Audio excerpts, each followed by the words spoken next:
برے والا سے بھائی محمد یوسف صاحب نے سوال پوچھا ہے.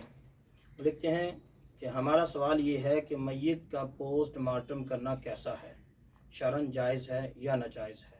محمد یوسف. بھائی محمد یوسف صاحب، میت کا پوسٹ مارٹم کرنا، بلا وجہ کرنا یا تحقیقات کے لیے کرنا شرعاً ناجائز اور حرام ہے. اللہ کے رسول صلی اللہ علیہ وسلم نے ارشاد فرمایا کہ میت کی ہڈی توڑنا ایسا ہی ہے جیسا زندہ کی ہڈی توڑنا، اور اس لیے میت کو چیرنا، پھاڑنا، کھوپڑی تک کھول دینا صرف اس لیے کہ تحقیقات کریں، یہ شرعاً جائز نہیں ہے. اور کسی کو سکھلانے کے لیے اس کی ضرورت بھی نہیں. وہ تو آج کل نقلی اس طرح کی باڈیاں مل جاتی ہیں جس پر سکھلایا جا سکتا ہے کہ یہاں گردے ہوتے ہیں یا دل ہوتا ہے، یا جو بھی انہوں نے اپنے میڈیکل میں جو سکھلانا ہے وہ سکھلا لیں.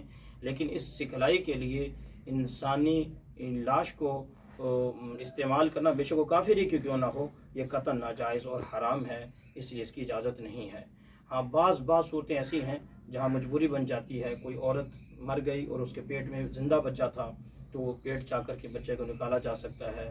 اس طرح کہ اگر کوئی مجبوری بن جائے، شریعت جہاں ضرورت کو دیکھتی ہے، مجبوری کو دیکھتی ہے، تو اپنا حکم بدل دیتی ہے یا حکم تخفیف کر دیتی ہے. ایسے بلا وجہ حکم نہیں بدلا کرتے، یا چھوٹی چھوٹی باتوں سے حکم نہیں بدلا کرتے کہ ہم سکھلانے کے لیے میت کا چیرنا پھاڑنا میت کو شروع کر دیں، اس کا مسئلہ کر دیں.